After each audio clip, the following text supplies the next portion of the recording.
as he gets himself into the cage here.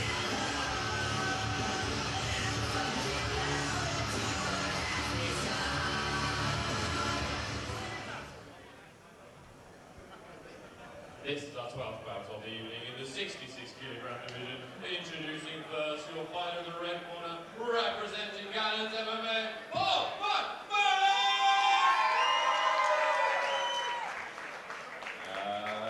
And his opponent in the blue corner, representing blood, sweat, and tears, it's now Lesnar!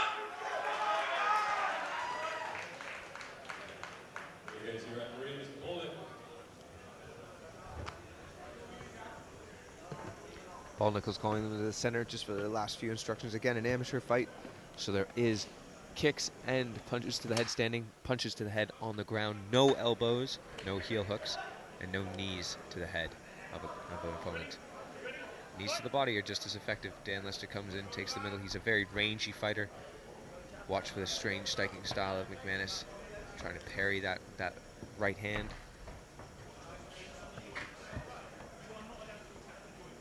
Can't attack the joint. So there's no stomping of the knee. Got to land on the thigh. Paul McManus, Dan Lester. Lester trying to find the range. McManus staying out of it at the moment.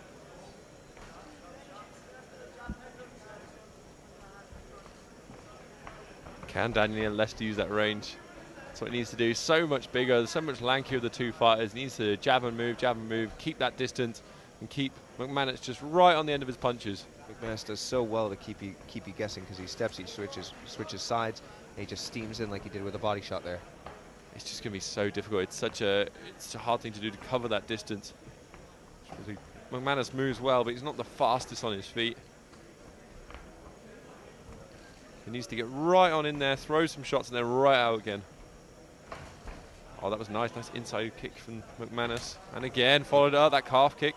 He's going right down to the calf, trying to slow down Lester early on in this fight.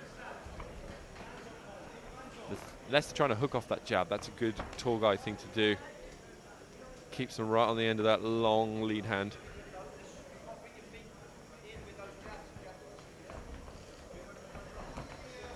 He's feeling out with that jab and then looking to try to land the right. McManus is very aware of that. He's moving away. I think this is a good sign of respect from Lester. He knows that McManus, although he's not the most terrifying looking person in the cage, if you look at his last few fights, he is so tough, so durable. You can't take him for granted. He stays in there the whole time, that's for sure. He's ready to fight bell to bell. McManus switching stances, keeping Lester guessing. Lester with that switch high kick. That's the kind of thing he needs to do. Just stay long the whole time, pick his shots. Oh, McManus being very aggressive, coming in, closing the distance. He's going to the body, loads. He's going low and into the body. I know that Lester's got some good takedowns and good jiu-jitsu. He's got 2 Roger Gracie black belts in his corner, so you'd hope so. Will he look to mix it up and get a takedown? But he's so much taller than McManus. This is probably the intelligent fight. Let's keep it standing and use your range. Go back to that calf kick, does McManus. He's finding a way in. Yeah, it's working well, that.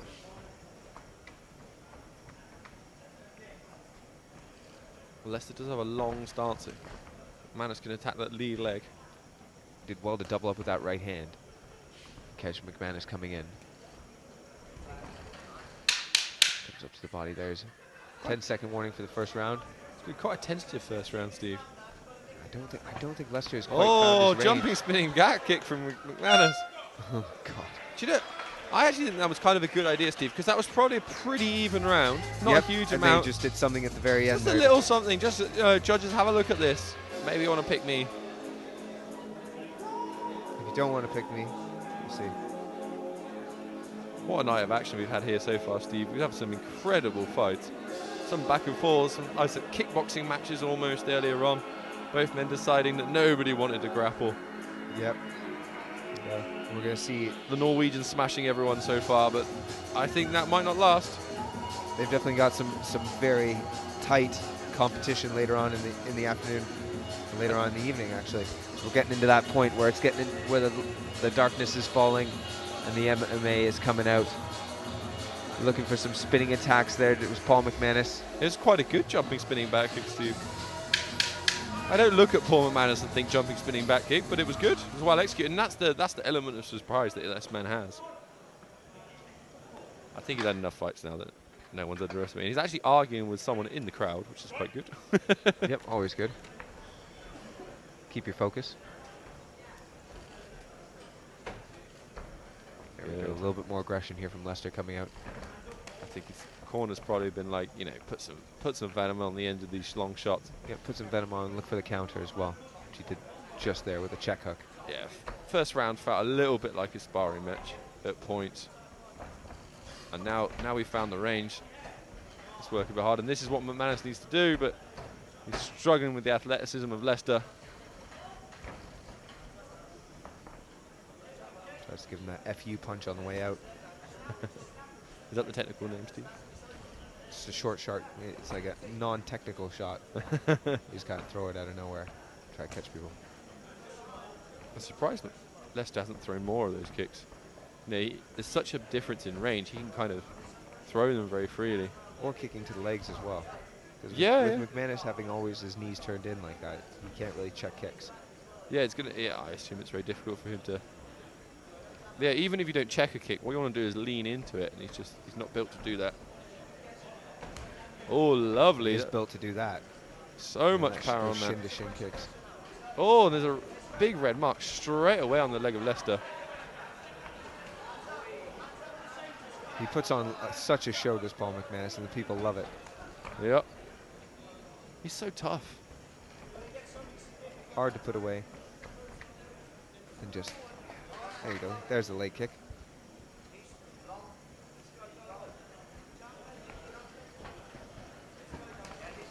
Oh, and he comes in at weird angles there, and he's throwing that left hook, and it just went right in front of the eyes of Lester. That's the thing. He's got a slightly awkward style, and I don't mean that as an insult. It's so hard to read. Awkward for his opponents. He switches up his lead a lot. You know, earlier he was coming in with rights to the body and then overhand rights. Now he's coming in with big lefts, and that's intelligent from Paul McManus, giving different looks. Because you've got to constantly be covering this distance to the taller fighter. He's doing well. He's landing in with that left hook of his. There we go. There's the snap. That's a beautiful leg kick. Needs to throw more of those. Come up top with a few punches. Oh! Head kick landed. He's got to follow it up. That landed big. Beautiful. Man, shook it off. But you wonder how much that has hurt him. The same thing, Steve. It didn't seem to have a lot of power on it. Feels like a sparring match. Just a little flick there. As if he would have stepped through it.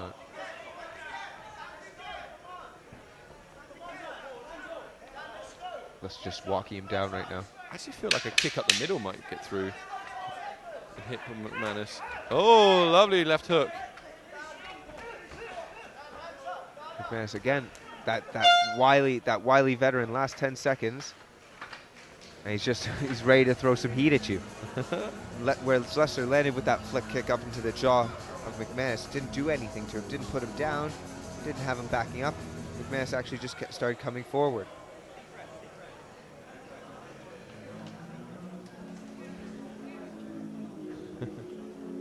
McManus is just awesome.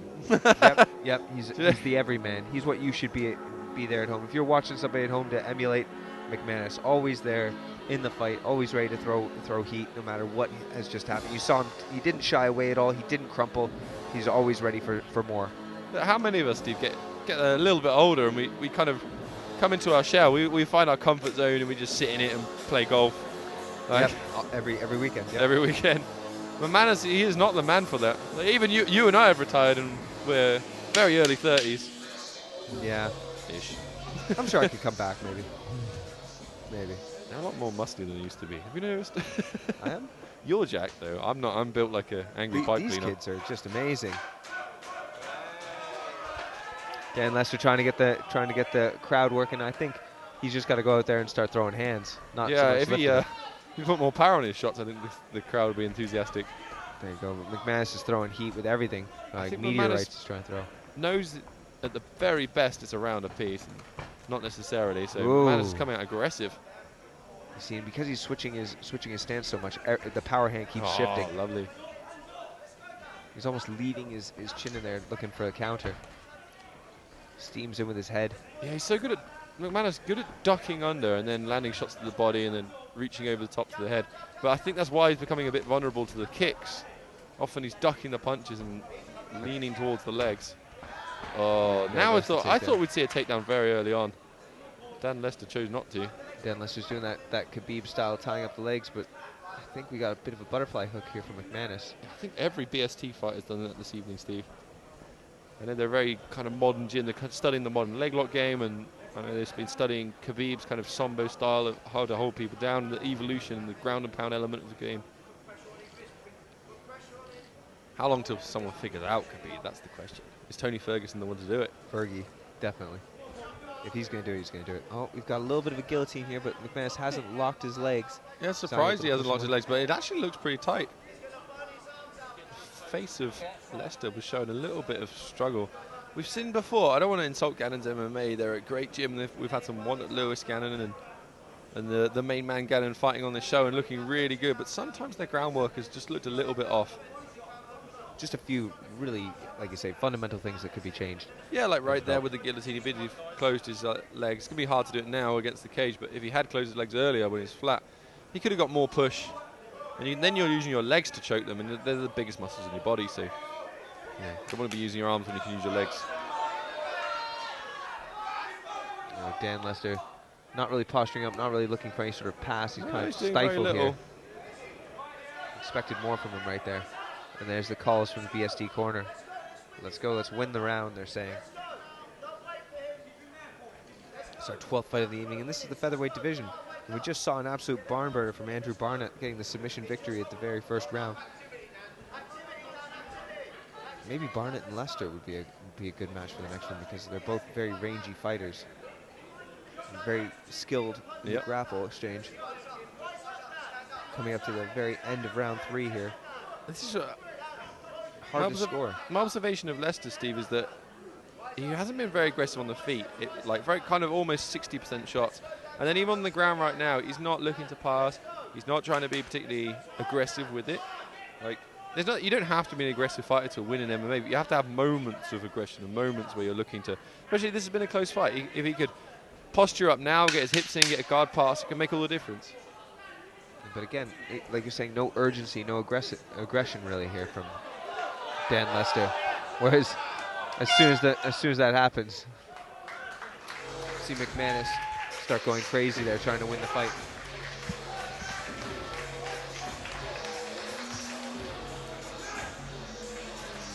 Yeah, needed Lester to do more, and McManus just to find his moment. But we'll go to the judges' scorecards, where they have got their jobs cut out for them, that's for sure. They're earning their money tonight. So will it be Paul McManus of Gannon's MMA, or will it be Dan Lester representing Blood, Sweat and Tears BST from Northampton? We're going to find out momentarily.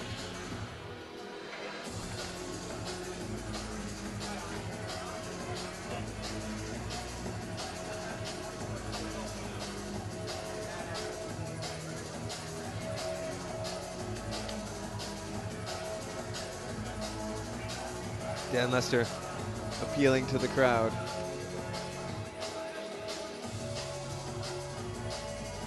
And here we go for the decision.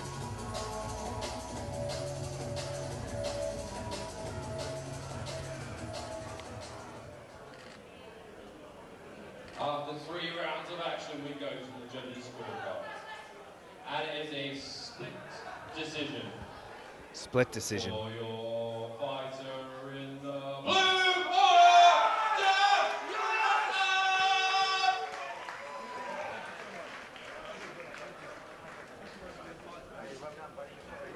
Dan Lester just ekes out a split decision there against Paul McManus in the featherweight division. That's why you can't take McManus lightly. He's always there to win a round or two.